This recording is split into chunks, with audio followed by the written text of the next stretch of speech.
G'day, welcome to Hogs, Cogs and Two Aussie Flogs, the greatest motorcycle podcast this side of the ditch. The what? The ditch. It's the ditches that what between here and New Zealand called the ditch. The ditch. I don't know. You mean where we just went and had fush and chops? Yeah, that's the one. Oh, it was grouse. That's the theme of today's show, actually. Yep. We're going to talk all about New Zealand. And why you should go there. Oh, you got to get to New Zealand. If you're into bikes, if you're into riding, Yes. I mean, let me put it this way. Riding. New Zealand Is the South place. Island It is is the go. isn't it, mate? Yep. Oh, how much fun did we have there? I want to have a quick word about one of our sponsors first. I've spent yesterday, pulled the front fairing off the bike, mate, and I've installed a headlight from HOGLIGHTS on my road glide. Yep. And I'll do a video about that, and also installing little daylight running lights where the indicators go. Yep. That's not a hard job, mate. How do you rate a job? How many spanners? Between 1 and 5 spanners, I reckon it's about a 2-spanner job. Okay. So easy as. So any spanner head can do Any it. spanner can do it. Yep. so So that'd be HOGLIGHTS. that you know, Great bloke, shit bloke, great product. I think that's a bit harsh. Oh, well, what sort of turd sends a man a box with, it's not motorcycle parts, it's From the big black dildo company. yeah, it's a product from the big black dildo company. What sort of arsehole does that and makes you sign for it? This is what he sent us. And you're all right, mate. You got to the front door and you accepted it. I was at the dentist. My 22-year-old son signed for it. I walk in the door, my mouth's killing me, all right, with my son holding a big back box saying, hey, big black dildo. Dad, what have you been up to? And Nate, you're an arsehole. was it true? Was it true that you actually opened it up? You had to open it up I to had prove? to open up in front of him to prove. That says a lot about your record. Very possible. Very possibly.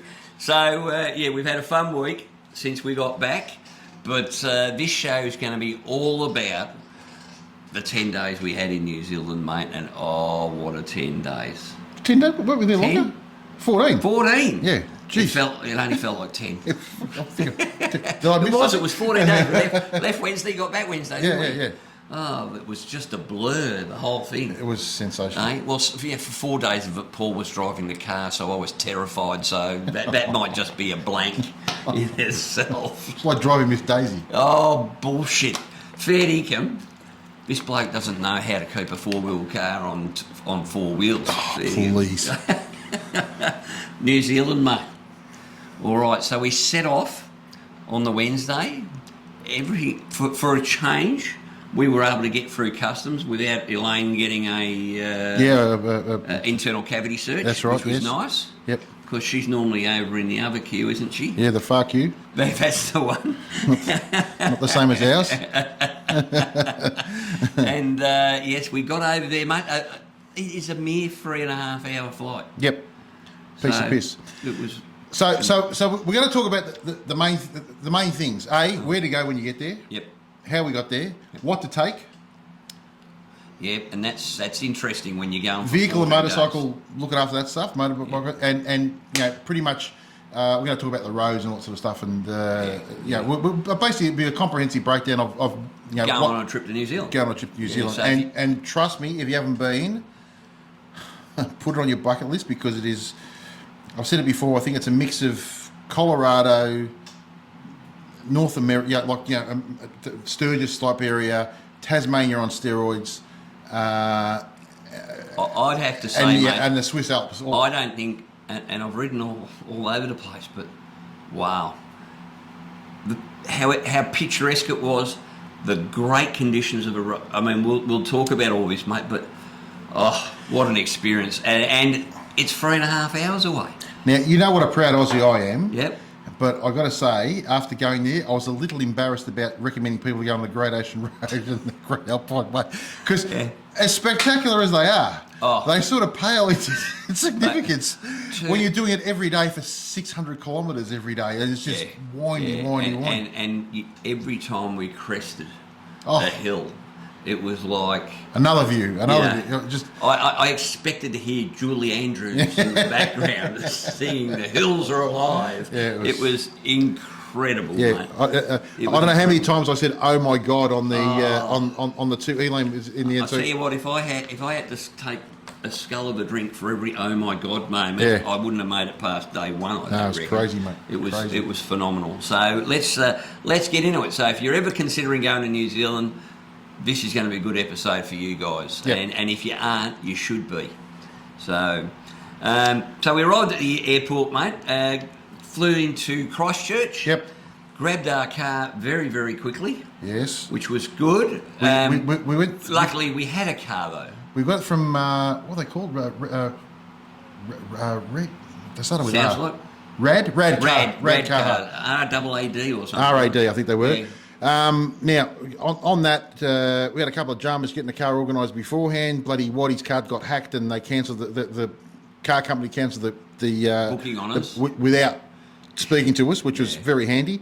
Yeah. Then I booked another car. We had about 5 people on the job trying to find a car for us. I booked another car, was confirmed.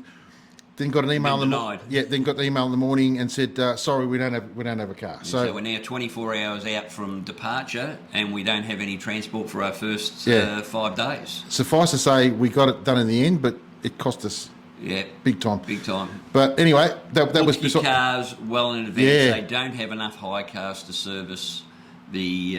No, I couldn't believe it, and I couldn't believe how busy the joint was. But that's one thing. But anyway, that's really important. So we started off. We landed in Christchurch, drove down to Oamaru. Yeah. And Oamaru, oh my God.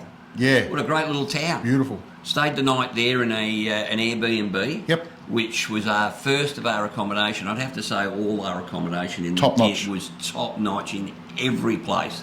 And expect to pay for a 2-bedroomed either apartment or house.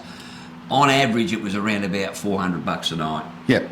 So that was costing us say $150 to $200 each. Yeah. Like per couple. Yeah. So obviously, if you went on your own, you'd have that. You wouldn't need to stay at a 2-bedroom thing. Yeah. You just get a motel room, whatever. But that's what we were paying, which I thought was pretty reasonable when you consider the quality of accommodation we stayed at. Mate, every place we stayed was pristine and bang on, absolutely brilliant. So anyway, we stayed at Oamaru that night. Got up early the next morning because we got there pretty late in the afternoon, and we just settled in, went to a restaurant, and then popped back home. Next morning, got up. We went for a little look through Oamaru, and Oamaru is a pretty little town. Yeah, well, it's the steampunk capital of the world. So, in case you don't know what steampunk is like a mixture of old worldy mechanical sort of stuff. So, we'll put a couple of photos up here to show you. It was a great little place, and we ran into a couple of flogs at the Steampunk Museum, which was cool. So, to the group that we met, I can't remember his name, but we're walking up towards it, and all I hear is, "You're the blokes off the tally," which was great, and we had a great chat with them. And to all our New Zealand followers, thanks very much. And I tell you what, you're going to love this episode because we've got big raps for New Zealand, mate. Yeah, and speaking of that, all the people came out, and I couldn't believe how many people knew us in New Zealand. It was nuts. Yeah. And lots of people come and said hello, and they watch the show, and we love the show. It was thank you. It was humbling. It was brilliant, mate. Yeah. It was brilliant. It was really nice because not only them, but every person we met in New Zealand, really. I mean, they're a very friendly bunch. Yeah. Well, the only arseholes there are us. Well, yeah. Well, according to Elaine and Lisa. According to the tough gunner and Elaine, for sure. But so Oamaru's a little French provincial town, beautiful little rows of the shops there. They're all in pristine sandstone or sandstone, aren't they? Beautiful. Absolutely fantastic. It was like walking through a French town. Yeah, that's what it was like. You could film a movie there and pretend it was France. No worries at all. It was beautiful, and that's right on the coast. So it's some beautiful views there. Really nice, really nice place. Really nice, mate. And then from there we jumped across to Dunedin. Yep. We went to the world's noisiest Harley shop. Yes. Because they were polishing the floors, and I don't think they really wanted customers. No.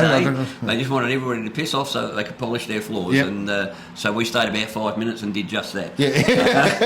And then we went to the historic railway, which the tail gunner tells me was built in 1906. And it's a beautiful building. She was our historian on the trip, wasn't she? Yep. And tour guide. Yep. She's not bad, but she's never been there herself. Trip planner. Trip planner, that's it. Navigator. Yeah. So we did that, the historical railway. Then we went up the road a little bit, and this was the first faux pas of the trip. The first. He's not as young as he used to be. That's all I'm saying. Hey? Harsh but fair. Right, so what they've got now, let me take you back to last year when we went over to the States. We landed in San Francisco, and we went to that street in San Francisco that goes down and down and down and down. What's that called again? Very steep street. Very steep street. I can't remember what the name is, but it was the steepest in the world until someone put a steepness meter on the street in Dunedin. Yes. And it won. The steepest street in the world. Now, last year, with one good hit, I ran down that little street in San Francisco. Yes. From top to bottom. Why would I try that again? About 10 weeks after hip surgery. So I said, I've got to do it. I've already done what I thought was the steepest in the world, but now I'm at the steepest in the world. Yep. How hard can it be? Well, 4 days later, he was still whinging. I was still He couldn't get upstairs. He couldn't walk. Every time he got up to started, and I couldn't stop. It's like the body took over, and my legs are going like this, 10 to the dozen. All we heard was, ah! I got to the point how I stayed vertical is beyond me, mate. Almost. You remember, those old cartoons with the snowball was getting bigger and bigger? Well, my legs were getting bigger and bigger as I went. Got to the bottom, got in, felt like a champion until I tried to walk again after that. But I have now ran down the two steepest hills on the planet. Be truthful. You're actually worried for a couple of days there because of that sore. You're thinking, I thought I'd done some damage. I think I've done some damage. I thought I'd done some damage. I couldn't get up the stairs, but the stairs were painful at first. What do you mean? You couldn't get off the toilet, let alone get up the stairs. So we eventually that day arrived in Invercargill. Yep. Invercargill, you'll all know as the home of Mr. Burt Munro of World Fastest Indian fame. The reason we were there was for the event named after him, the Burt Munro Rally. Challenge. The Burt Munro Challenge, which included bike racing. Yep. Drag racing, motorbike drag hill racing. Climb. Hill climb. Beach racing and speedway. Yes. Over about 4.5 days. Yep. So we got our little place in the middle of town, which was a great little place. It was the top floor, so we had to go upstairs. So that was fun going up there. Apart from that, the apartment was fantastic. Yep. So I can't complain.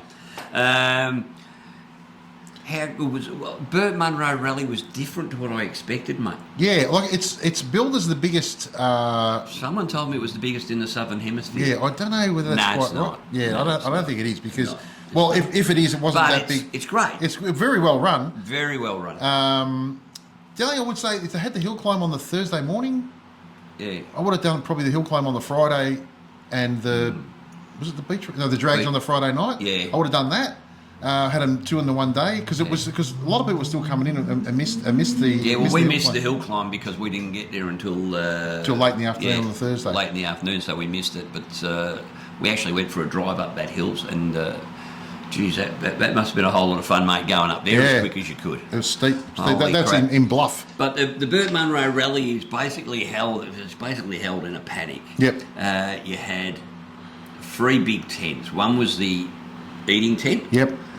They had another medium-sized tent, really, that was the merch tent. Yep. Well, we got there on the Thursday, and it was nearly out of... Well, half the merchandise was gone. Sold out. Yeah, it was gone. So, guys, you either have to get more merchandise or you have to get there real early. Yeah. And then there was obviously the big tent where everybody partied. Yeah, so with the band and all that sort of stuff. And the bar. Ooh, price of grog there was good too. Yeah, and the quality of food was sensational. Oh, food. So they had food vans. They had like a Thai food van, fish and chips, and the fish was just awesome. They had blue cod, which is my new favourite fish. They had another one with burgers and stuff, I think there was. And then they had, which was amazing, they had a carvery. And this bloke went all day, and he had brisket, he had roast beef, roast lamb, there was, what else was there? Oh, the ham, great big ham, all the roast veggies. I think that was brilliant. $40. The food was incredible. It was sensational. They had that down pat. Certainly, if a number of the events we've been to here could take a leaf out of their book, 100%. mate, because they catered really well. And then they had breakfast in the morning. Yeah. In fact, it was so good that even though we weren't going back to any events one of the nights, we actually went back to the campsite. Thought, well, we'll eat here. Yeah, it was the really food good. was really good, and the company was great. Yeah, it was grouse. So that was a whole lot of fun. Yep. So that was the actual rally site, and of course everybody was camped there. Well, if you camp at the Burt Munro Rally, You want your head red? you have got a bigger mate. How cold was Invercargill? It's a friggin' cold place. Well, was it? Apparently a couple of years earlier there was icebergs floating across down on you know the beach. It's cold, mate, when you're watching the bike racing on the beach and there's an iceberg floating by. Yeah. Well, I'll tell you what, I don't think we were too far off icebergs, mate. It was bloody cold. Jeez, it's a cold place. Yeah. But it is. It's so much closer to the South Pole than even Tassie. Yeah. So, Invercargill. I could probably give Invercargill itself a miss. I enjoyed the fact that we went to the rally, and that was one of the main reasons we picked going to New Zealand, wasn't it? Yeah. Look, at the end of the day, Invercargill is just it's a working man's blue-collar town. Blue-collar town, and that's what it is. I mean, apart from Burt Munro there, who's put him on the map, that was fantastic. But you've got to go to Invercargill at somehow. It doesn't matter how you get there. You've still got to go to Invercargill. Because at Invercargill, the motorcycle mecca, Classic Motorcycle Mecca, is, mate, I don't know about you, it took my breath away. Now, the Classic Motorcycle Mecca is a motorcycle museum in the heart of Invercargill.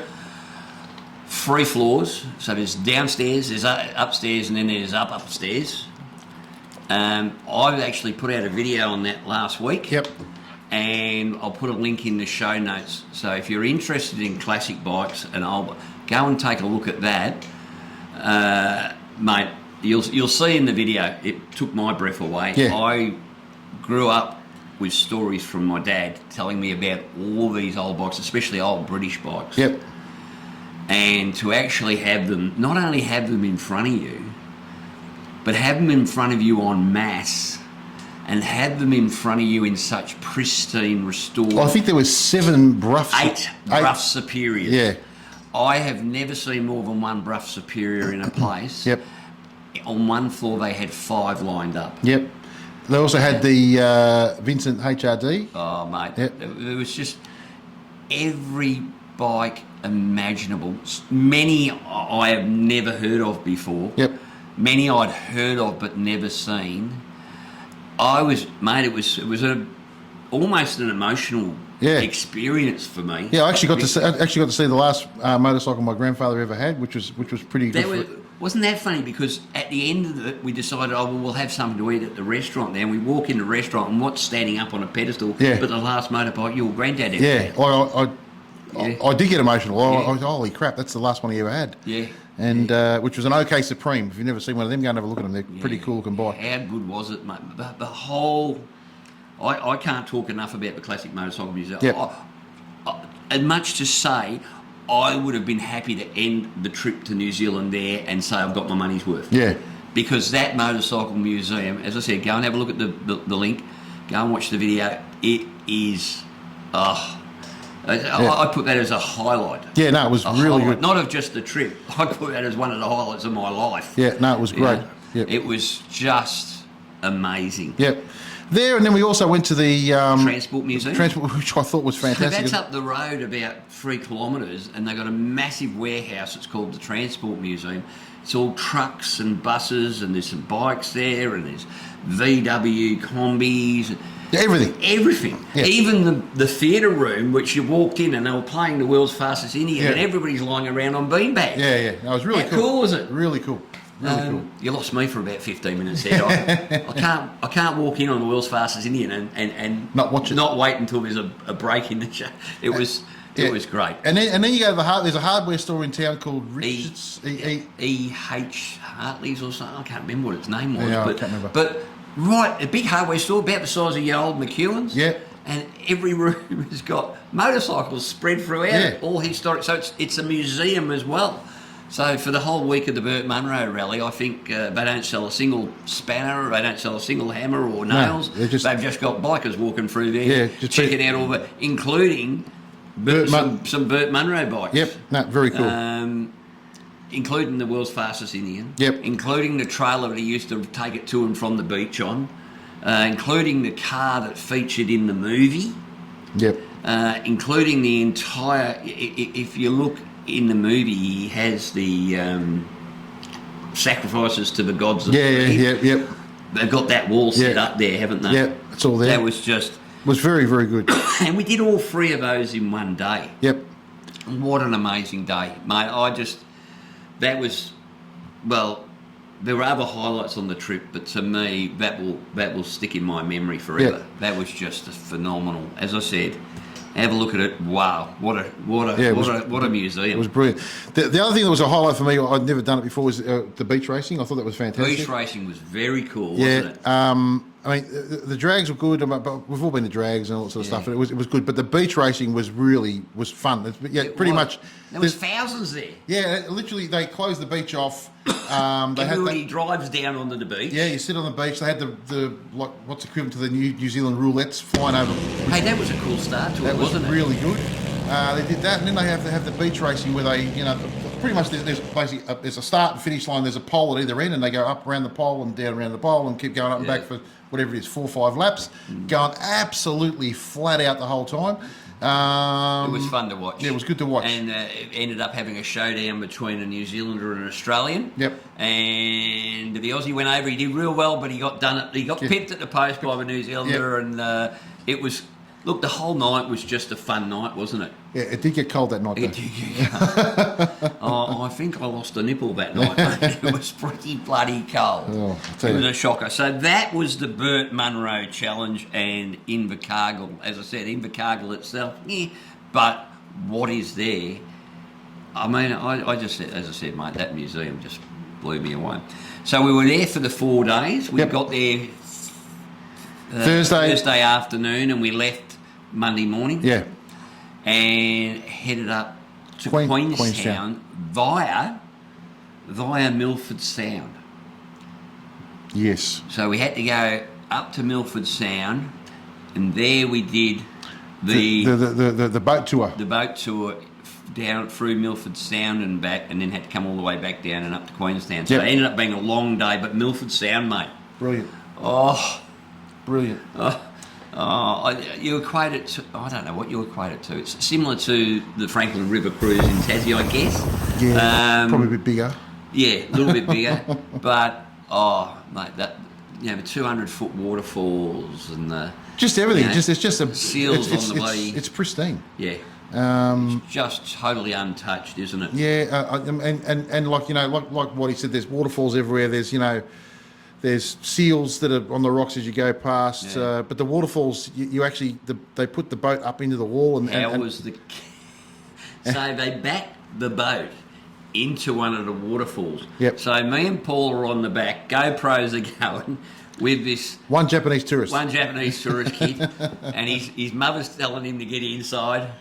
And they said everybody should come inside. Make no bones about it. If you stay out there, you'll get wet. Yep. Now, moi kept it, stayed until the very last moment and ran to get indoors.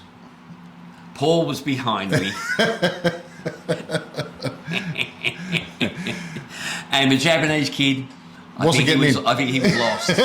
He was lost overboard. Well, what happened was you went in the cabin. Yep. I come in behind you. It was already full, so there was half me in, half me out the cabin. I still had my hand out with the GoPro going, and this kid just looking at me with a full-on look at his face. I said, "Mate, you've no room." Yeah, and he got drowned. Yeah, like literally, he was like a tea bag feeding him. It was like somebody dumped him in the water. Oh man, poor bastard was soaked, soaking wet. I was dry as a bone. Yeah. And Paul was mostly dry. Yeah, sort of half. Well, I couldn't get any wet. further in the door because it was full of people who were all taking photos out the window. But yeah, if you haven't been to Milford laughing at Sound, us. it's just the trip in there. It's Yeah, would have been really nice to do that trip in there on the bike, quite frankly. yeah, but wasn't to there's be. very little accommodation at Milford Sound, or we would have stayed there. So, so that's the go with Milford Sound. Definitely worth a visit. Yeah. As good a forest area as I've ever Beautiful, been in my beautiful. life. Absolutely fantastic. And we've both taken a truckload of footage, which will come up on our respective channels. So keep an eye out for all that. They'll start flowing out. Well, they probably would have. By the time you see this, there probably would have been a couple up. Well, Whitey's already done his museum one. There'll be probably one up. We probably would have seen one just prior to this, I reckon. Let's maybe put it this way, Paul's going to do all the touristy stuff. He's going to do the whole thing, and I'll put up 2 or 3 because I was so busy having a good time. Cecil beat the mill over here. Everywhere we go. Me, I'm just having fun. And then going, shit, I should have videoed that. Anyway, that's how it goes. So, Queenstown, mate. Brilliant. Loved it. How good was Queenstown? Loved it. Beautiful little spot. 2 nights there. Yep. Before we picked up the bikes on the Thursday morning or whatever it was. Yep.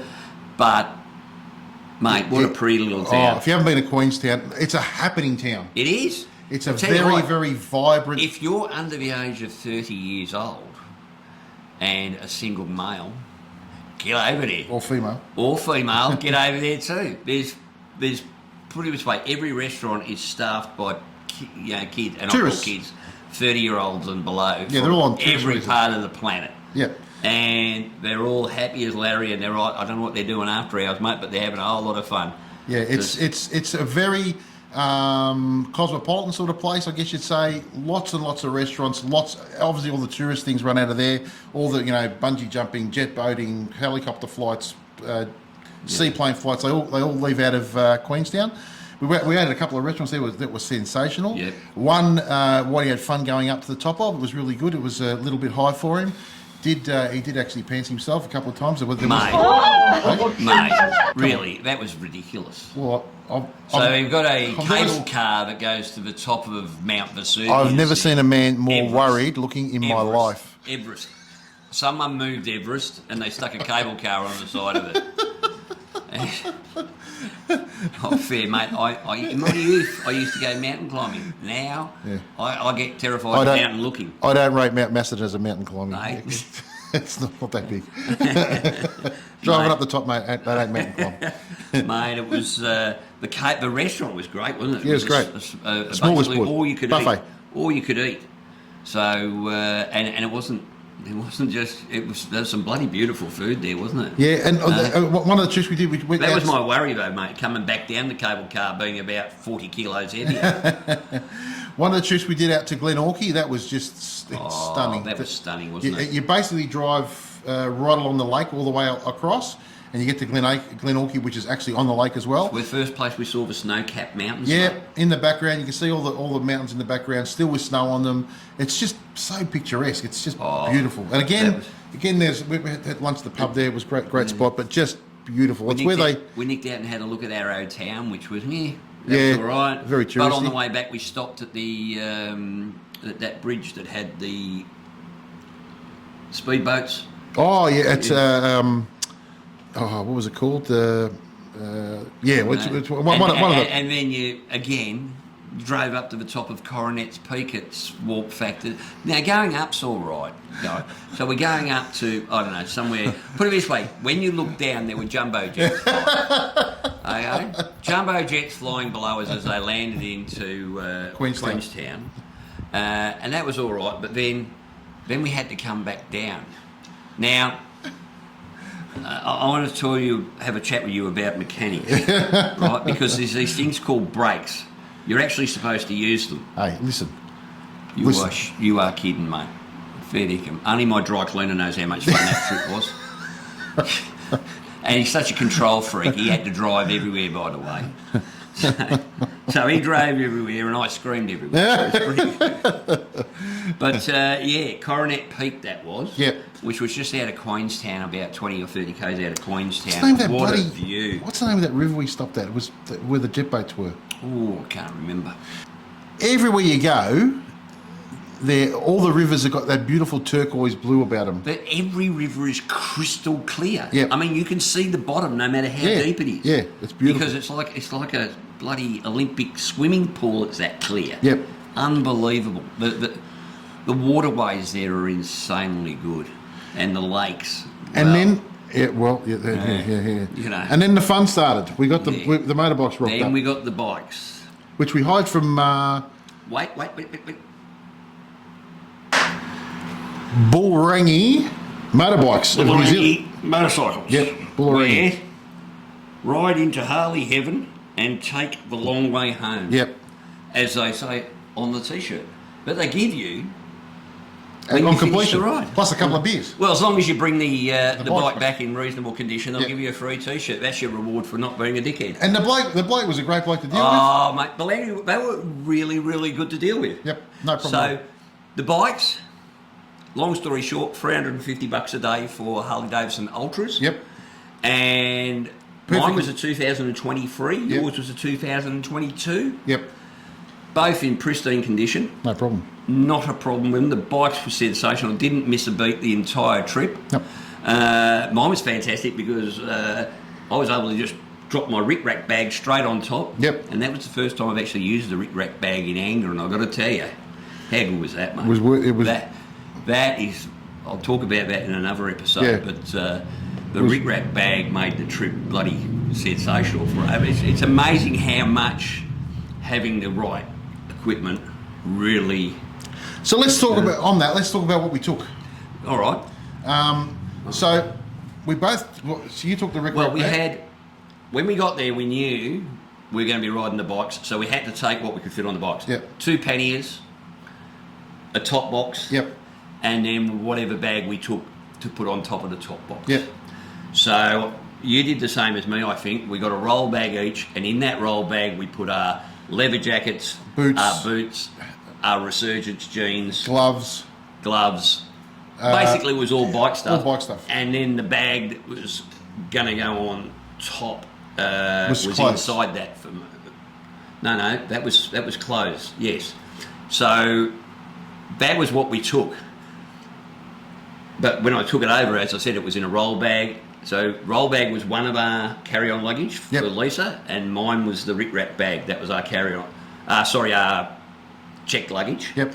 And then we had a pannier bag each as our hand luggage. Yep. And our helmets. You can take a helmet on an international flight. Yep.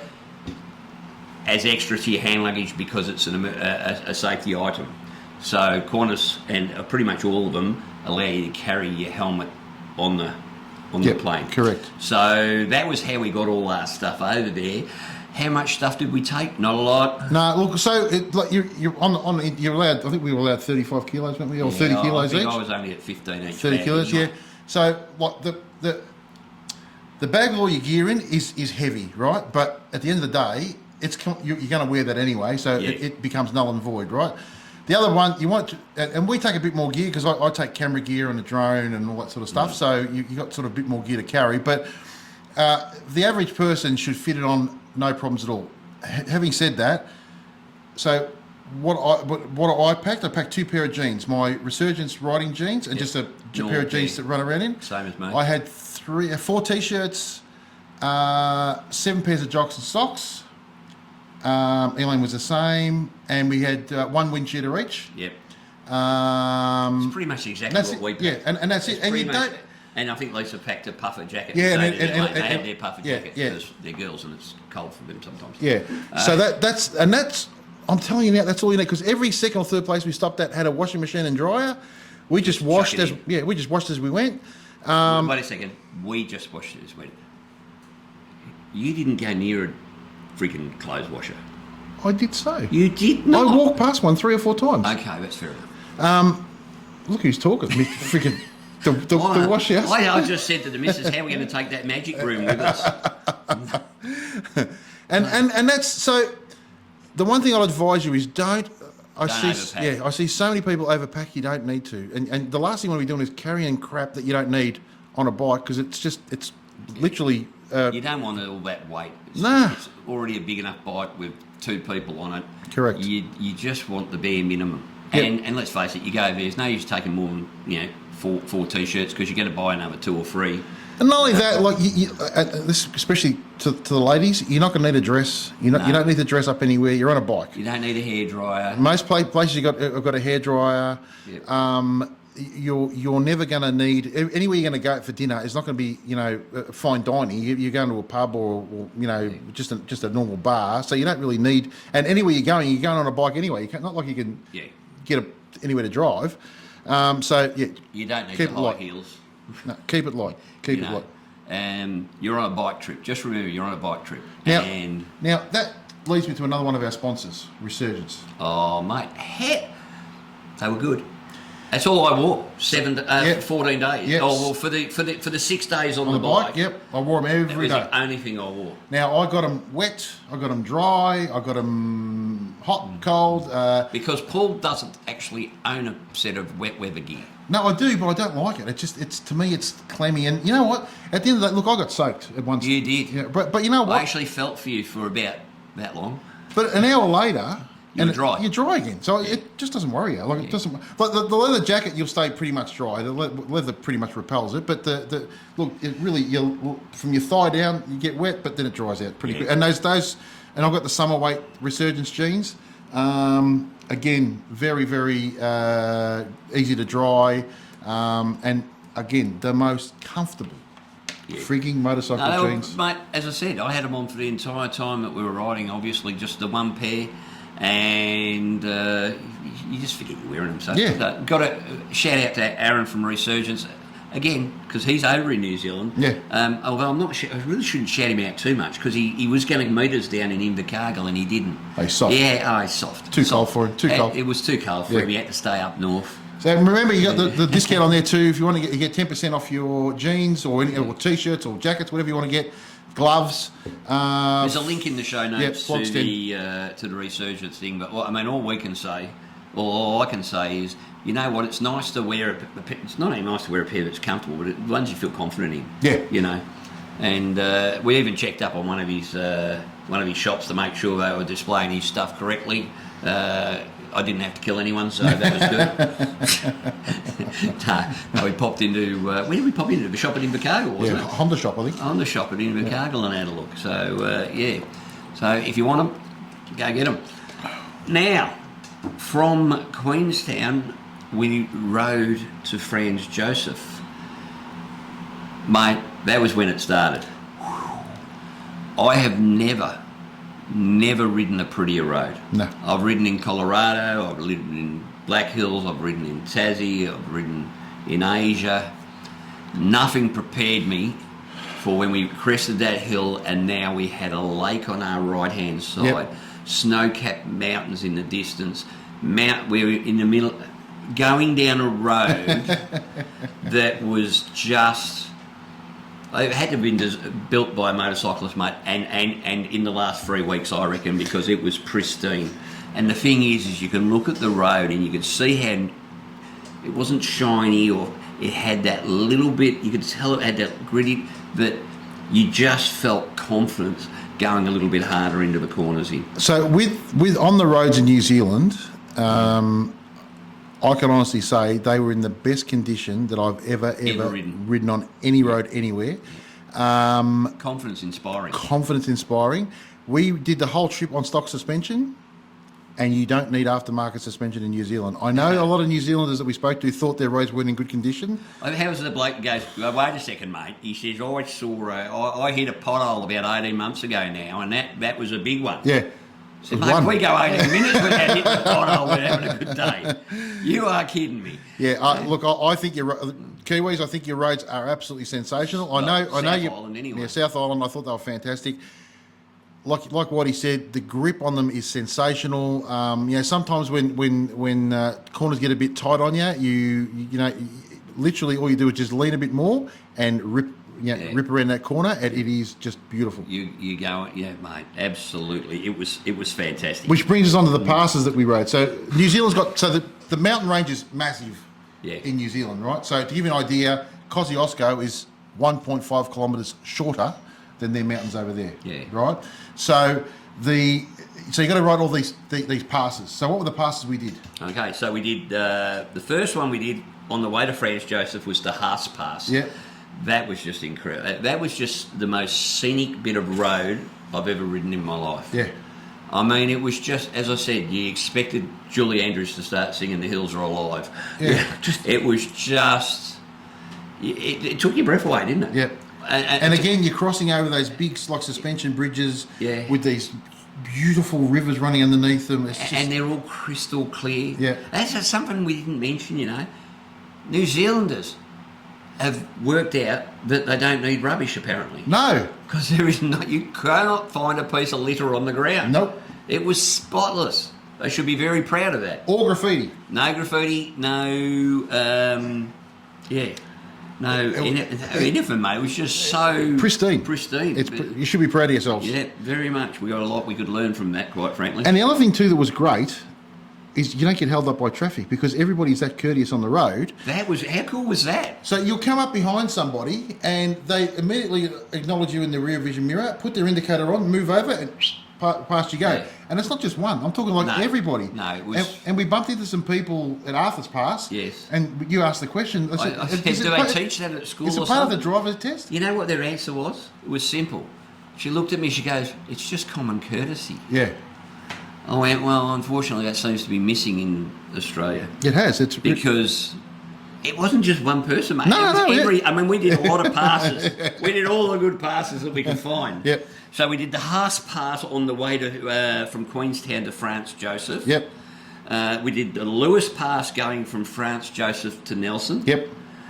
We then went the Reefton Pass. Yep. From Franz Josef to Greymouth. Yep. And then Arthur's Pass. And then on to the Lewis Pass. Yep. And then we did the Haas Pass, the Arthur's Pass when we got back to Christchurch later, which we'll talk about Arthur's Pass later. Yeah. Oh, but anyway, so they were the four passes. So if you're going, you've got to do those passes. You got to do those. Yeah. Yeah, you got to note them down. I'll list them all in the show notes. But every one of them, the roads were absolutely magnificent. The only thing you look at for is a little bit of roadkill, but I don't know, it was mostly really well flattened, so even the truckies are helping us out there.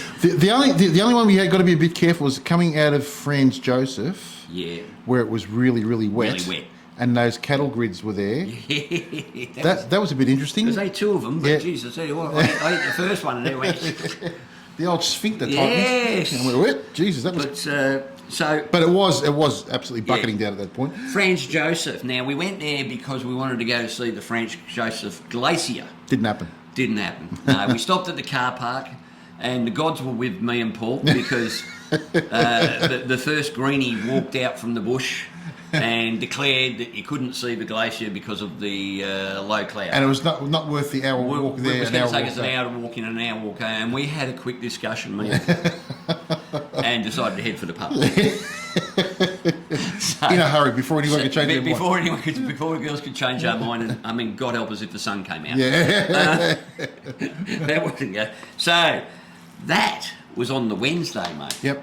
And that was on the Wednesday at about 3:45. Yep. Why? Because at 4:00, that was the moment that I officially retired. Yes. So we're on the side of the road. And counting down. Well, we sort of were there, and I sort of said, "Oh, that's funny. Looks like I retire in about 5 minutes." Yep. With which Paul looked down the road, scanned at the horizon, and went, "That's where you're going to retire." So we had to quickly jump on the bikes and scoot 300 metres down the road so that I could park the bike and be stood in front of White's Pub. Oh, how appropriate was that? So I ended my career at White's Pub. And mate, can I say congratulations on Thank you, retirement? mate. Well done. Look, I intend to do as much work in it as I did before it. Well done. But I tell you what, it was a weird moment. It's a weird moment to go, that's it. That's it. I'm not working. I don't have to care what other people think anymore, and I don't. So that was great fun, and then we went into Franz Josef town itself, Yep. where we stayed the night, Yep. and we had dinner at so we stayed at a caravan park there, but we had a unit Yep. with a spa on the deck. Yep. Which I'm not sure we were supposed to use. We did anyway. That's true. Eh? So we went out for a big dinner, and the girls were a bit tired, so they've gone off to bed, and me and Paul have gone, fuck it, let's go on this. I was a bit concerned when he said, let's rip the top off, but he meant the spa. So we took the spa, and we sat in that spa for about an hour, and quite frankly, the only thing we discussed in that hour was that day's ride, which was just, to that point in time, the prettiest road I've ever ridden in my life. Yep. And to this day, that ride along that pass, the Haas Pass, going alongside that river, lake, and the river, with those views, it was incredible. My God. It was incredible. Absolutely. Worth the trip alone just for that day's riding. You know, one thing I will tell you is if it says 500 Ks, allow for a day's ride. Yeah. Because it's not 500 Ks like going up the Hume 500 Ks. No. It is literally, and I'm talking 15 kilometre switchbacks. Picture everything at the same speed you would say do the Great Ocean Road. Yeah. Or Tassie. Yes. All right, so instead of an hour, 100 kilometres per hour, you're probably going to do 50 to 60 kilometres in an hour. Yeah. And I know it sounds like you're going slow, but you're not. Yeah. So that's what you've got to allow in time. So you don't want to do much more than about a 350. And I know there's going to be guys out there that are going to have sports bikes. And I know you can go faster, but bear in mind we're touring two up with a shitload of luggage, and we're there to enjoy it. Yeah, mate. exactly. We weren't there on a racetrack. I mean, trust me, those roads you could play on. There was a couple. Can we go harder? Yes, we could have. Yeah. No question. Why would you want to? But yeah, exactly. What, mate? Why would you want to go harder than that? However, the next day, maybe you did want to go a little bit harder. Yeah. Because we left Franz Josef heading for Nelson. Now, we left in piss and rain. It was nothing better than starting your day in jeans in piss and rain, mate. Me in my... Broke my glasses. Well, by the way, I lost my glasses about 2 minutes into the ride because... So, me beautiful pair of peepers, I defogged my helmet, got it all perfect, got on, as soon as I breathed, my glasses fogged up. So I said to Lisa, I've got to get rid of these. So I pulled the glasses out and I thought I'd put them in my pocket. I think what's happened is that, anyway, long story short, went to Specsavers the other, or whatever it was, the other day, the glasses shop, and I'll have a new pair in a couple of weeks. At the moment, I can't even see the camera in front of us because these are about 4 years old. But anyway, that road, mate. That road, incredible. Shortly after that, you hit Lewis Pass. Yep. So you're going from Franz Josef to Nelson. Yep. Oh my God. Yep. How good was that? So what the way the weather works in New Zealand, because we were talking to a pilot, who was also an Uber driver, and what he was saying was because of the mountains, the rain gets held on one side of the mountain. So when you're on one side of the mountains or anywhere near the mountain, pouring rain.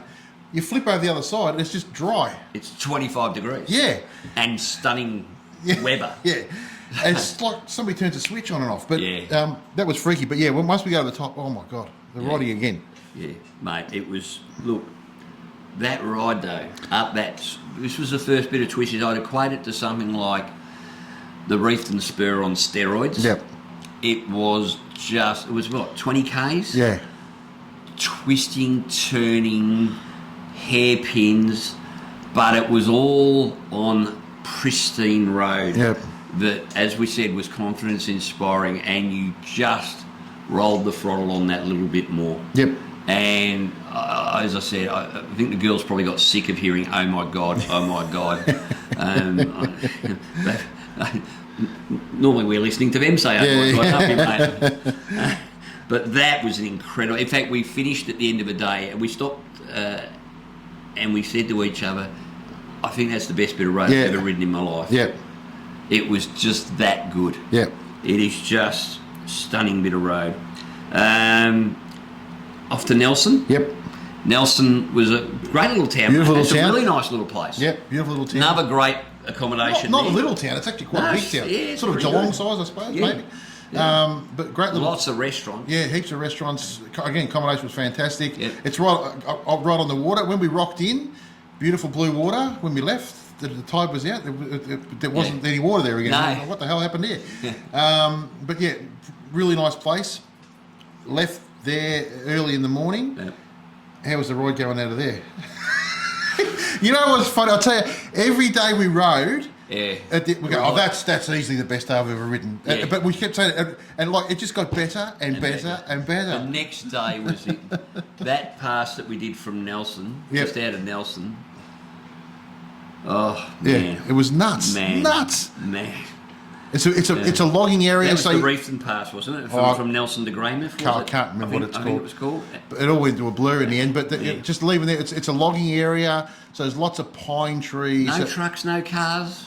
Oh, there was cars trucks that were there got out of our way. There was log trucks coming the other way. Weren't but they weren't affecting us. No. So everywhere you went, the roads were like wider there. So you could really give it the berries, and it was so much fun. I just had so much fun riding. You know what I mean? Like you got up every morning looking forward to the day, and you get into it going, and you just and fortunately, so Whitey and my riding ability is probably level pegging, so we're both zipping along at the same. It wasn't. It was just so much fun. Yeah, and it was that. Was now the best day's riding we've ever done. But this one was not so much about the views. The views were beautiful, but not quite as beautiful as Queenstown to Franz Joseph. Yeah. But the roads, the twisties were just incredible twisties, mate. And it was just. And look, even and I think Lisa said the same thing. But even talking to Elaine as we're going along. She kept saying, she goes, I can't believe it's so comfortable that there's no bumps, nothing. There's nothing. No. It's just, and even they were confident about. And we all know Elaine's been struggling a little bit with confidence on the bike, mate. She was confident the whole way. Absolutely, just loved it. Absolutely brilliant, mate. That was just such a wonderful day, and we ended up from Nelson. We ended up at. Hanmar Springs? Hanmar Springs. Now, Hanmar Springs... How good was that, finishing off that? That was, well, of course, you do a long day's ride, and that was a pretty long day's ride. We went over the top, so basically we went from the west coast to the east coast, and then back into the middle. Yes. And it was funny, because we left in the rain, becomes dry... And hot. Well, not hot, but quite warm. We then dropped down into what was probably, pea soup. Yeah. It was like being in Scotland with the pea soup. Yeah. So we rode along the coast. Yeah. And it literally was. It was like being in Scotland. It wasn't that it was. It wasn't. We were getting wet, but it wasn't rain. It wasn't rain. It was just moisture in the air. Yeah. It was just moist. Thick. It was just. So wet. Anyway. Then we ended up at Hanmar Springs. Now, Hanmar Springs has a thing there where you go in and they've got all different types of basically hot pools. At different temperatures. And some of them are sulphur. There's a sulphur pool, mate. That stinks, Yeah, we stayed out of that one. I went in it for about 2 seconds, but was Paul here before me? I was going to say, smells too much like yourself. Did I beat you to it? Anyway, so at the end of a day of a big ride, it's nice to get in a hot spa. Well, mate, we got in about 14 hot spas. Yeah, and we were there for a good couple of hours. We were there for 2.5 hours. And I'll tell you, by the time we figured we were that relaxed. Yeah. I think we got some takeaway that night or something, didn't we? And just went back and said, good night. Never put an old man in a spa for too long. It was great. That was really nice. So that was a nice little spring. Hanmar Springs, the place we stayed at there again, was nice. Yep. And after that, we decided now we up until Franz Joseph, we had accommodation booked. Yeah. So we decided to split it on the way. There was a discussion between Lisa and Paul. Paul wanted to just do the whole thing off the seat of his pants, and Lisa said that ain't happening. So we booked the motels, and then of course we had planned to go to Lake Takapo. Unfortunately, so that was in the section where it said, oh, well, we'll just book that on the way that Paul had arranged. And then we looked at the prices of accommodation at Lake Takapo. It was ridiculous. Was it, I don't know. $2,000 a night they wanted. Yeah. It was just... We weren't going to Lake Takapo. Yeah. I think the best I found was $1,500 for the night. So what we ended up doing was going to Christchurch 2 days early. Yep. And I think we spent one night in a new hotel and then moved to the one we were going to be in the next 2 nights. So they were able to put us up for one of those 2 nights. Great location to base yourself out of. Yeah. So that ride from Hanmer Springs to Christchurch wasn't an incredibly long one, so we were there by about lunchtime. Yep. Went and had a little bit of lunch while they got the rooms ready, dumped everything in the rooms. Great accommodation there too. And I might even put in some of the accommodation we stayed at that you can look at if you're interested in going over. Then we decided, well, the day's young. Where should we go? Yep. And we got a bit of advice that said, when you go there, you've got to go to a place called Akaroa. Now, Akaroa is a little seaside town, another French-type seaside town. Yep. So we said, well, that's only an hour and a half away. That'll be a good afternoon. We'll ride over this. There's a bit of a hill to go over. Apparently. The good part about New Zealand is too that the sun doesn't go. Daylight till 9:30. Oh, I think because they're like the South Pole, mate. Yeah. It never goes dark. Yeah. So you got no. I was ready for bed before it was dark most nights, mate. So there was this little ride on the what they call the Christchurch Akaroa Road. Yep. Well, mate, it needs to be renamed. Well, it used to be called They used to call it the Christchurch GP. Yes. And the reason they used to call it the Christchurch GP is, oh my, we have now just hit, and it's at the end we worked it. We checked. There's 9 kilometres of, so you get to the bottom of the mountain, and there's 9 kilometres to the top of twisty, windy, hairpinny, perfect, mate. Yeah. And then, so we're going through this little town just before it starts. This, and I know I'm looking at the GPS and I'm seeing what's coming up. I'm going, and there's 5 cars in front of me. Yep. And I was able to carve up 4 of them pretty quick, smart. But just as we're getting, I just got round the last one, and I felt bad because I looked in my rearview mirror and I saw it. But luckily for you, I got round. Well, you get round because they just pull over and get you past. We now had 9 kilometres of perfect motorcycling road. With nobody in front of us. With no one else on the road. And I'm sure I heard a harp in the distance, mate, and angels singing. But can I just say, that was probably the most technical riding of the trip. Oh, without doubt. So if you're going to go there, just bear that in mind, all right? Because there's no barriers. Literally, you cock up. Yeah, you'll know about it. You're saying hello to Jesus.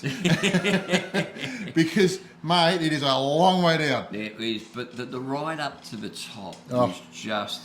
I thought it took 25 minutes. Yeah. And it probably didn't take more than about 9. But it was just heaven on 2 wheels. And then you get to the top. And then as you crest the hill, oh my God, the view looking down into the valley of Akaroa down in the distance, and there's a pub at the top, and we didn't stop on the way up because there was about 700,000 Japanese tourists, so we thought, well, someone will get a photo of us. Yeah. But it was breathtaking, that view. Yeah, and so you already lost your breath from the ride. Yeah. And I went to the top, and I just said out loud, I said, "Oh my God!" when we got to the top, and so if you imagine, you look out, and it's the bay. Akaroa was on a big bay, like a harbour, and on the harbour is where the cruise ships come in as well. So there's cruise ships you can see in the distance, pristine waters, and a cruise ship. Turquoise blue water, right? Yeah. And then you come and then you go down, and you just go on corkscrew, one after the other, all the way down to the bottom. Anyway, I've got to tell them this because we got to the bottom, right? And like I am pumping by this stage, like absolutely pumped. I'm ready to explode. Yeah, right. And I've pulled up next to him on the road, and we've looked at each other, and he just goes, and We're actually laughing out loud. We were giggling like school children. We just looked at each other and we both went, "Oh my God!" It was phenomenal. That was the best riding I'd ever done in my. That 9Ks up, I've got to say, was my favourite bit. The 9Ks going up to the hang on. top. The best bit, we're going along and there's a bloke on a horse on the beach, and he sees us and he goes, "Whoa!" Like this, and we're and this guy's tromping on the beach, and we're running along the beach that way. It was just magical. It was magical. It was the most, and it was like an hour and a half from Christchurch to there. In that hour and a half, mate, I think I saw God. Yeah, it was. it was incredible.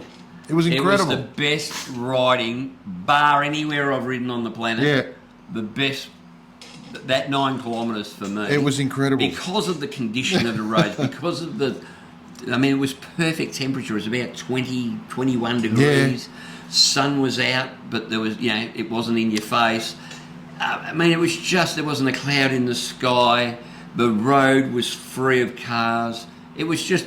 I can't explain. It doesn't get any perfect. It doesn't get more. No. It was just one of those perfect riding days. It was just everything just. It made the trip to New Zealand worth it on its own.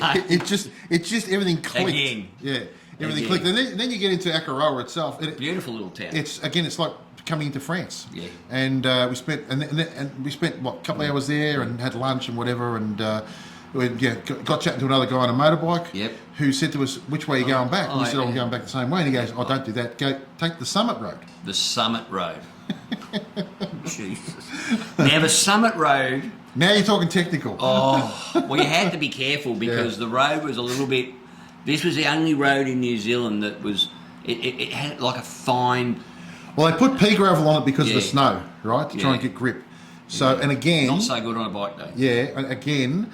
No barriers, so there's no. So if you're going to do it, be careful. And you reckon the barriers were needed before? You should have seen. Yeah. So at one point we got so high that if you look across to the left, you're looking down at Akaroa, and you look across to the right, and you're looking at the open ocean, right? Yeah. So we were riding along the ridge of the mountain of the mountain range, right? It was incredible views, but fairly technical because you had to really concentrate on what you were doing because of the peat stuff on the road, and also it was such a twisty, windy road, and it was narrow. Plus, you wanted to watch the view, which was incredible. Yeah, I mean, it was, and it eventually brought us back up to the top where the pub was, minus the Japanese tourists. Correct. Where we stopped, and we gave you guys on the Facebook page an update. Yeah, and that was a bit of fun. Yeah, that was just, and it was just like.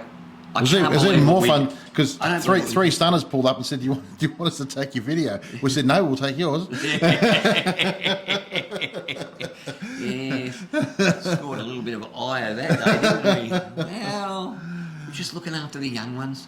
But how good was it, mate? I mean, that, from arriving in Christchurch and going, geez, we're going to spend another couple of days there. Hopefully there's something we can do. Was there something we could do? As I said, an hour and a half there, probably 2 hours coming back because it took longer to do the Summit Road than it did the road on the way in. Yep. But every bit of it was unbelievable. And then that 9Ks that we went up, after the pub, we had to go back. And it was just as much fun going down. Yep. Now, I prefer going up than down. I know you're the opposite way around. Yep. But going down that was just, it was a joy because of the confidence you had in the road. Yeah, now it is 80 kilometres along there. Oh, I missed that sign. Yeah, we missed that. I must have missed that sign. I'm sorry. We well and truly eclipsed that speed limit. Yeah, mate, it was just so much fun. Not that we recommend doing that. No, that would be naughty. Yeah, no. But mate, it was possibly the most fun ride I think I've ever had in my life. That 4 hours. Yeah. Or 3 and hours. literally we got home and him and I were just going, how good was that? Like, it was just, that's all we talked about. Yeah. Yeah, I think we went out to a restaurant that night and it was just, we only went 200 metres down. We walked down the road to that pizza joint, that Italian restaurant, which was fantastic, by the way. Yeah. And Jesus, I tell you what, the people in the restaurants know how to look after you there. Yeah. They are fantastic. So yeah, that day was just incredible, mate. And then it got better again. The next day, I don't know, it was different, a different better. Yeah. So we did the Lewis Pass. Yes, which is supposed to be it's touted as the best motorcycle road in the world. Yeah. So it's arguably the best motorcycle road in the world. Well, I'd have to say, it was bloody good. Yeah, it was. How good was it? So you were on the Lewis Pass for it took us about an hour to get to the Lewis Pass. Yep. I think an hour and a quarter to get to the base of the Lewis Pass. Yep. And basically it's just up through the mountain ranges, through the middle of all the mountains, beautiful pristine road, winding down, great views. Big sweepers. 120, 130, 40 is what you could do. Yep. Luckily we stayed at the speed limit. And it was just, wasn't it fun? But the best part about it is this: so driving to there, it's relatively flat, but you can see these things coming up in the distance, right? These huge mountains. You think, is that where we're going? Yeah. And that's where you're going. Yeah, that's absolutely where you're going. And you get to the township at the top. end, at the top. Absolutely great little township. Yep. Lost and found my glove there, which was good. Yep. That's where we were talking to some other bikers there, and they just said, "Oh yeah, no worries." And we said, "Oh well, we'll have a crack on the way home." And where was that place we stopped at on the way back? Oh, that was where the rocks were. Yeah, all those rocks. I can't remember what it's called. That was pretty cool. Yeah, that was beautiful. But going back is actually as good as going up, because you used to get a different... You're seeing everything in a different perspective. Yeah, a different view. It was incredible. Yeah. Again, pristine roads, beautiful roads. I can understand why they call it possibly the greatest motorcycle road in the world, mate. Yep. It was an absolute privilege to ride it. Yeah. And then we caught up with our three friends that we'd been talking to at the top of the pass. Yep. So they were on Jap bikes. Yep. They got in my way. Yeah. No, they were good. We had a good old time with them, and we followed them down the mountain, and it was a fairly quick run down. Yep. Really enjoyed that, mate. That whole day was just incredible. Yeah. It was just... amazing. Again, I wouldn't say it was my favourite day there, simply because the day before just blew my mind. Yep. But for wonderful motorcycle roads, you have to do the Lewis Pass. Yep. I mean... Arthur's Pass. Arthur's Pass, yep. Sorry. It's just... Arthur's Pass is just... Well, it's incredible. It's exactly what they said it was, mate. And it was... There was more bikes than cars. Yeah. Because we went on a Sunday, wasn't it, I think? Sunday? I can't remember. Yeah, it was a weekend day, yeah. so it was a bit of a blur, mate. It was just incredible. Yep. So that was that. And then the next couple of days, the next day, I think we had one more day in Christchurch. Yeah. And we spent that going through the town. Yeah, and then we went to the Diamond Beach or something, Diamond Bay. Oh, Diamond Bay, that was pretty cool, wasn't it? Yeah. Another cool bit of road, which was over... So Akaro is here, it's over here, yeah. And then we went over the mountain to get there, which was another cool bit of road. Yep. A bit slower, that one. Yeah. Dropped down into that, had a look around, and then we came back via the tunnel. So they've got about a 2 kilometre tunnel or something like that. It's just one lane each way, straight through the tunnel. Yeah. That got us back. Yeah, and then we had to, by that stage it was time to take the bikes back. Then we went to... Rolling Thunder, Harley Davidson. Hey, great shop in Christchurch, mate. Nice people in there too. Yeah, they were great blokes. Yep. And we got talking with some other riders there, and bought a little bit of merch. Stockist of Resurgence jeans as well. Of course. Yes. Well, why would you stock anything else, mate? So I'll just put these back on, which mysteriously disappeared with my other t-shirt. So that was when we had to return the bikes to the bike place. And that was easy. That was like 2 k's from where we were staying. So we just dropped them off. They had a quick look, happy as Larry, gave us a free t-shirt. And a beer. Yep. Now, you can't... It's not many places that you hire a bike or anything from, you come back and you get a free beer, mate. So we had a nice beer. That was a Panhead beer. Panhead beer, which we thought was very appropriate. Yep. And so that was the end of that day there. What else have we got to say about... well, Well, that's it. Look, the main things are the bikes cost us $350. $350 a day. Yeah, your accommodation's going to cost you about $200 a day per person. Don't take too much crap. Fuel is expensive. Oh, well, let's discuss that, mate. Yeah, fuel. So, a couple of times we paid $3.16 a litre. Yeah, which was $3.16 a litre. But for that's why apparently New Zealand have the more kilometres of road per capita than any country in the Western world. Correct. And the reason they can do that is because they basically get charged a shit ton for petrol. Yep. So what would normally cost me here like $38 to fill a tank, over there was costing up to $60. Yeah, $62 I think was the most I paid. $62 was the most. Yeah, I think I paid 61 or something. Yeah. Was the most I paid. Yeah. So expensive. You got to account for that. Yep. Now, there's one opinion there's two opinions we haven't got about this trip yet, mate. Yep. And I reckon we got to bring the girls in and have a quick chat with them about what their highlights were. Yep. Let's bring them in. All right. So we brought the girls in. What did you think of the trip? Beautiful. Loved it. Yeah. Every minute of it. What was your highlight? Always on those roads. When we were going on those roads, it was so smooth. So the lady who we last interviewed about confidence, Yeah. you were fairly confident on those roads? There, yes, 100%. Yeah. 110% there. It's amazing how good roads can do that Yeah. and still good confidence on you. Yeah. Yep. You know? What about you, Luce? I loved it all. I loved being part of the Burt Munro Rally because I really felt more involved in the film. Because not only did we go to see like the beach racing where he raced, we went to Bluff where he, raced up the hills for time trials and all that. But we also went and saw where he actually lived. Which Yeah, we did. We actually went to Burt's house, didn't we? Which was exciting. So I really enjoyed all those parts of it. But as for the rest of New Zealand, it was just spectacular. Yeah, it was the beautiful. roads, the scenery, everywhere we went, we thought, I can't get any better than this. And we'd go around the corner and it got better. The views, the sceneries, everything. The roads, it was so clean. They take pride in their country. Everywhere we went, it was clean. They all loved it. Every person we spoke to just raved about. Yeah, their own place. They got a lot of pride in that place. That place. But it's definitely a bucket list, and I cannot believe it's only 3.5 hours from Australia. Yeah. Why haven't we been before? Exactly. But we're definitely going back. What did you liked Akaroa, didn't you? I loved all of it. Yeah, Akaroa was absolutely gorgeous too. Just the water everywhere you went was just a different colour.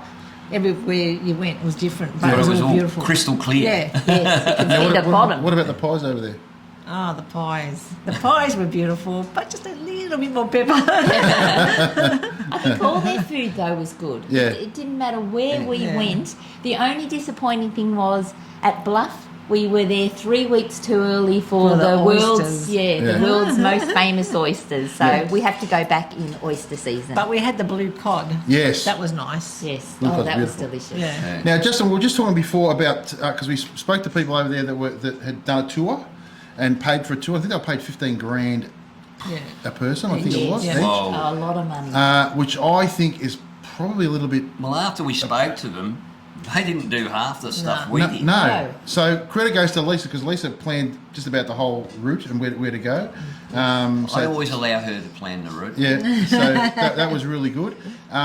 So yeah, if you're going to go, guys, honestly, you don't need to pay for No. you don't need to pay for a tour. All you got to do is your research. Yes. Do your Or research. you could give me a call. Yeah. Well, the other thing Send was us a too, DM. I understood a bit because I think they had a few inexperienced riders in their group, so that meant that the tour leader couldn't go on some of the roads. So that's the risk you take if you're going to go in a group. The group's always going to go back to the lowest common denominator, right? Yes, So just be careful that if you're going to do it, like, by all means, if you want to do a tour. But I just think you can, mate, something like that, you can do it yourself. Yeah. It's a bit different, I think, if you go in a place where you can't speak the language and stuff. Probably maybe it's helpful to do a tour if you're going to go off road and all that sort of stuff. But I think New Zealand, I reckon, just to do it yourself. Yeah. Yeah, 100%. There's certainly too many roads that you don't want to miss. Yeah. To Correct. go over there on it, especially on a motorbike. Yep. Yeah. 100%. 100%. Well, thank you, ladies. No Thank worries. you. And thank you for planning it, Lisa. And thank you for your company, Elaine, who was the master of Nothing. You were. We had, tell you one thing though, she certainly knows how to search out an eatery, don't you? It was brilliant. Thank you, dears. Thank you. Bye. Bye. All right, mate. So they definitely had a good time. Yeah. That was the whole idea of it, I suppose. Yeah. And they pretty much said the same as what we said, mate. Is the roads, the scenery, you know, everything was brilliant. So that was great. So that for us was New Zealand, mate. And all I can say is I highly recommend it. Go. If you're into bikes, go. If you're into scenery, go. It's just over the, what's it called again? The ditch. The ditch. Yep. Yeah. Yep. Nick over the ditch and get some fish and chips. Yep. One thing I would do if you're not going to go, pardon me, if you're not going to go there during the Burt Munro Challenge, you still want to see the motorcycle Mecca. Just go to Queenstown. It's only 2 hours south. If you're not going for the Burt Munro, I would fly into Queenstown. Yep. And hire and dispatch my bikes from there. Yep. We might do it a little bit different next time, but that's because we wanted to go to the Burt Munro Challenge. Yeah. Best time of year to go is now, like February. Was perfect. Oh, the weather was insanely good, wasn't it? 22, 23, 24. And if you stick to the middle of the South Island, you won't get wet. No. So that was brilliant. Alrighty then. Now, this weekend, we're heading to Brighter Days, mate. Yes. That's one of my favourite weekends of the year. It just keeps coming. I love it. So out at Bright in Victoria, we have the Brighter Days Festival. So that's 3 nights of concerts at the concert venue, rides, outdoors, and some of the most magnificent roads you'll get around the Alpine area. Yep. Unfortunately, because the same weekend, for some stupid reason, they have some stupid push bike ride up bloody Mount Hotham, we don't get to play on Mount Hotham until the Tuesday. Yeah. Which is a pain in the arse, quite frankly. Yep. Anyway, but apart from that, there's so many other great roads. You can go up to Midda, you can go to Buffalo, Falls Creek. There's everything to do. There's so many places. Dartmouth Dam. We did that last year. That was a beauty. So many cool little pubs around the area if you want to go and eat. There's absolutely no reason why you can't have a great time up there. If you haven't booked already, you won't be going because it's booked out. Yep. But I'd think about it for next year. We're riding up there this year. I'm going to leave from Yarra Glen. Yep. You're going to leave from Calcallo. Yep, the servo at Calcallo. So Calcallo. And we're going to meet up at Yark. Fuck, we're going to Yark. Yeah. All right, where there's a bakery there. We're going to stop there and... that's where the GoPros will come out, I guess. And then we're going to head via Mansfield over the top to Tommy and Whitfield. Yep. Probably have another stop at Miller, at the Miller, bakery Miller. at Miller, and then head into Bright via Paul Punker. Yep. So great little run. That run over from Mansfield to Whitfield is a great. Hopefully the road's in reasonable nick. Obviously, if you're going that way, take care on the Melba Highway. Everybody knows that that's in shit condition at the moment. And so if you're interested in coming for the ride up there with us, if you happen to be going to Brighter Days, hey, you're welcome to join on with us. Yep. Just meet us at Yark at 10 o'clock. Done. That'd be the easiest way. Yep. Meet us at Yark at 10 o'clock on Friday morning. Yep. And you're welcome to join us on the ride up. Okay, so that's Brighter Days. Now, special mention. The other week we spoke about an event that was being held, started at the Shrine of Remembrance from the Double Dagger Projects, and it was the Double Dagger Run. Yep. And that was organised by the group, and their leader there, Neil Hammer King. So Hammer, thanks mate for running that. That sounded like it was absolutely ripper. They were raising funds for servicemen, but Hammer got in contact with me because he knows that I'm a big supporter of the military. Yep. And he says, I'm going to send you something, Whitey. Yep. So he sent me something, and he also sent you something. Oh, okay. So it's in my pocket here. So what we got, and this is from his own collection. There's a badge from the Commando unit. Oh, how good's that? Yep. From the Australian Commando Association. And also a medallion. If you look on the back of that one. Look at that. So, Hammer, thank you very much, mate. Now, he sent me 3 of those, one for me, one for you, and one for a veteran friend of mine. Oh, cool. Who's a Vietnam veteran. So I'll make sure that gets passed along. And much appreciated, mate. And next year we'll do our level best to get along to the ride. That is very cool, mate. I really appreciate it. Very, very cool. It's something special. That Yep. was. That was really good to receive in the mail. Merchandise. Yes. Have a look Patches at this. are in. Patches are in, people. Have a look at that. A Hogs, Cogs and 2 Aussie Flogs patch. You can put it on your boob, you can put it on your shoulder, you can put it on your tummy. I don't care where you put it, just all you got to do is order. If you go to the I can tell you where to put it if you want me to. You're a rude individual. So we've got patches. We've obviously still got the stickers. We've got T-shirts, coffee cups, stubby holders. I think that's about the thing at the moment. Yep. And we might have a new product coming up soon, but we'll discuss that next episode. So $15 for the patches. That includes delivery. Correct. So that's pretty good value. So show everybody that you're a member of the Flog Army. Get your patches on. All right. Get flogged up. Get flogged up. Goodness. Do we have anything from around the grounds? Do we have anything around the grounds? We from have Tassie? mate, from Tassie and from New South Wales. Let's go to that now. Welcome back to Tassie, folks. Tonight, as you can see, Annie's away at a rally, so I've been left to my own devices. Imagine that, being left unsupervised. But I will try and behave myself. I've just got back from a trip myself, just doing some maintenance. But tonight, I just wanted to let you know about Tas Rally 2024. From the 8th to the 11th of March, back to Sassafras at Lovett's Flats. This is an over 18 event, live bands, camping, bike shows, and a fully licensed bar. There's a bit of a discount if you grab your tickets prior to the rally. Might be worth your while checking that out. And that will be run by the Northwest MRA. So remember that, Tas Rally 2024, 8th to 11th of March at Sassafras at Lovell Flats. Enjoy. And this week's route, Annie, just so you know, Hobart to Mount Wellington. So kick back and enjoy that. See you next time. That's out from Tassie. Climbing up the mountain.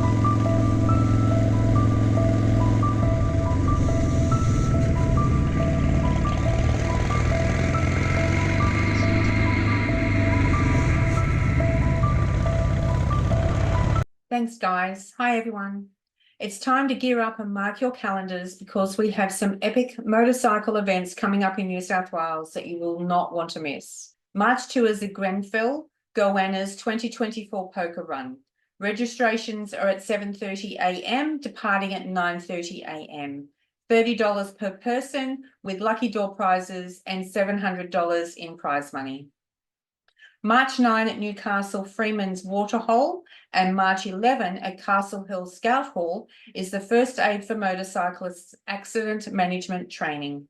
First Aid for Motorcyclists offer a range of training courses to suit all riders regardless of age, bike, experience or riding style. It's designed to show you skills that enable you to strategize and assist effectively. Visit fafm.com.au for more information. March 15 to 17 is the Australian Tattoo Expo at Sydney International Convention Centre. Tickets for that event are available to purchase via tattooexpo.com.au. Survive the Ride have more free rider safety workshops on March 16 at Albury PCYC and March 17 at Tumut Golf Club. These are perfect workshops for new, current or returning motorcyclists. More information is available at survivetheride.org. The Black Dog Ride's iconic annual one-dayer aims to start a national conversation about depression and suicide prevention. Scheduled for March 17, we can be united under one banner and with one voice on one single day to amplify a national message of hope, awareness and prevention. Go to blackdogride.org.au for all the locations and please get involved. March 23 and 24 weekend is packed full of great events, starting with the Bathurst Bike Show, running from 10 a.m. to 2 p.m. on Saturday the 23rd.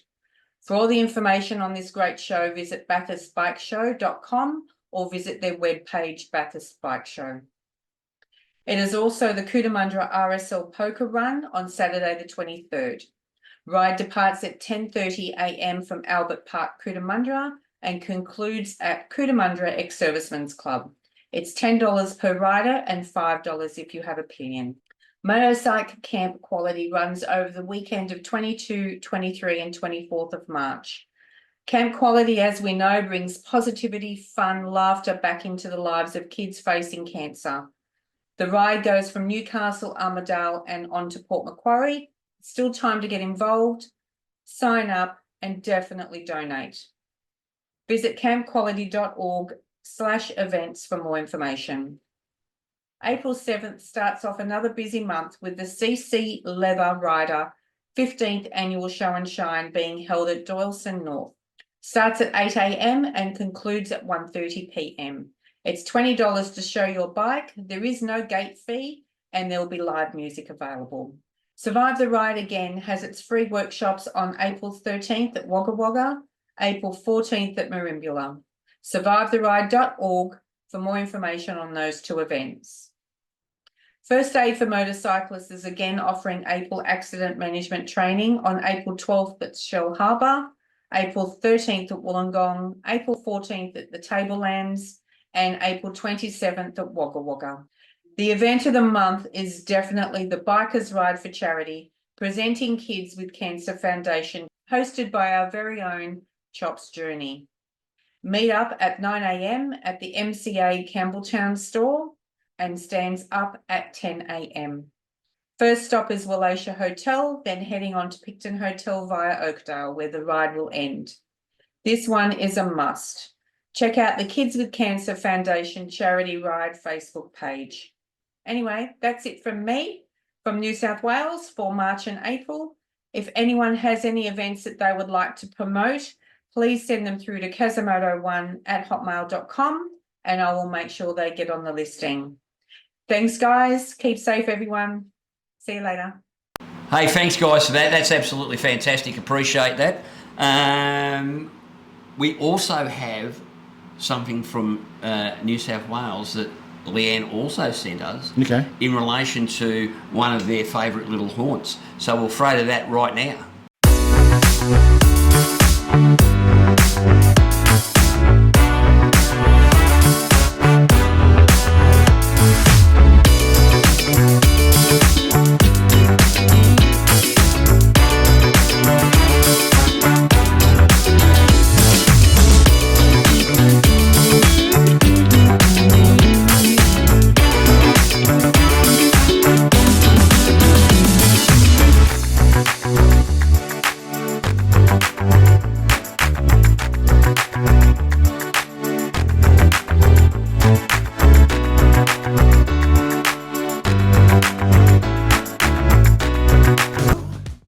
We're at Tractor HOA, which is just over the Sackville Ferry, so probably just down this way, maybe 900 metres is the Hawkesbury River, and it flooded right through here during those two times. And we'll just show you on the wall here.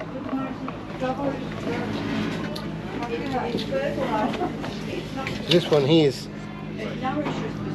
this is the first 2022 flood, and then in July 2022 it even went higher. This area was completely wiped out, but it is such a beautiful area out here in the Hawkesbury.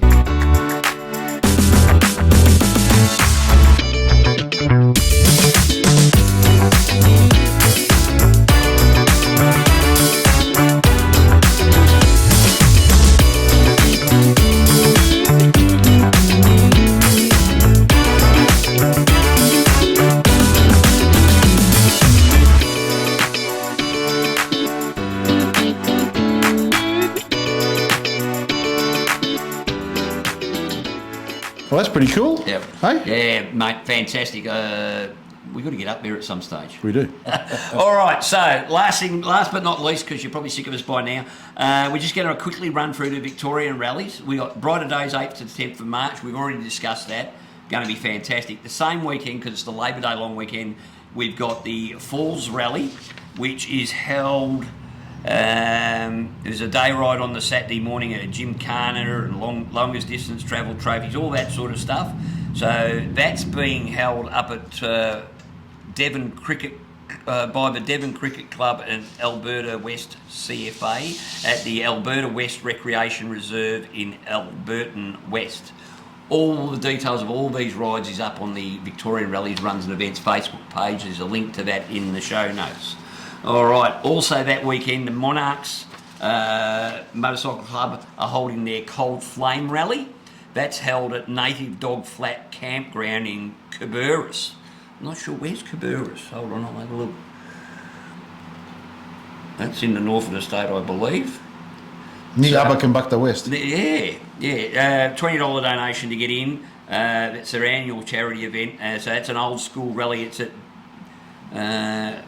it's 90 k's from Swifts Creek or 98 kilometres from Buchan. Yep. So it's over to the northeast of Melbourne. Okay. On the 9th of March, at leaving from Amart in Traralgon, there's a bike meet and a ride, and they're going to Merboo North. They're going to be supporting some of the local businesses there, so that's cool. 10th of March, out at Broadford Raceway, they've got Women's Only Ride Day. So again, all the details for all these are on the thing. The Mansfield American Motorcycle Club have got their chapter's 10-year anniversary. Now that is, let me just take a quick look here. 10-year Mansfield AMC chapter anniversary, 15th and 16th of March. $50 include dice roll t-shirt and singlet. Now they're leaving the shed at Dead Horse Lane, Mansfield, at kickstands up at 10 a.m. So that's looks like another good one. 17th of March is a big day for bikers right across the country. Black Dog Ride. Got the Black Dog Ride. There are so many Black Dog Rides being held. We've got Ballarat, Bendigo, Southwest Vic, Geelong. They're all over the place. Tassie. Basically, get on their website. You'll be able to see where they are. Get on the Black Dog website. There is tons of them happening. Well worth supporting. Get yourself out on one. Yep. It's something you can actually tangibly do something. We're gonna go on one of those. Yeah. And then we've got the annual Round the Bay ride. We'll get the Black Wog and the Black Dog. The Black Wog and the Black Dog. All right. So there's the annual Round the Bay ride, which is run by the Victorian Harley Davidson Riders Social Group. That is held on Sunday, March 18th. At 8 o'clock, and they're leaving from the BP in Thompsons Road and Western Port Highway. Kickstands up at 8 a.m. So that's the roundup of what's going on. Oh, the Nuji Hotel on the 10th has got a ride. Bendigo Bike and Trike Night is on the 8th. And on the 17th, there's the Sunraysia Lifeline ride running out of Mildura. So, as I said, all those are on the Victorian Rallies Runs and Events. Don't forget, 24th of March is the reopening or relaunch for bikers at the Kernot store down in Gippsland Way. We're going to be there. There's going to be Blue Dog Cruisers, the band is going to be there. It's held by the SOD Motorcycle Club, which is sick of dickheads. Yep. So don't come if you're a dickhead. That puts us but it's out. going to be an absolute sensational day, that one. We're going to be there. Come up and see us if you All right, shut the fuck up. Have I said too much? That's harsh. Jesus Christ, this episode's going forever. Yeah, well, you know what? We're excited though. Yeah, we are. New Zealand was good, mate. It was very good. It was very good. So that's it. That's the Rallies, Runs and Events roundup. Yep. That's New Zealand rounded up. We're heading off to Brighter Days, mate. And we'll see you all up there. Yeah, well, that's it from me. That's it from me. That's it from Hogs. Cogs. And 2 Aussie Flogs. Ciao. Stop doing that, you bastard.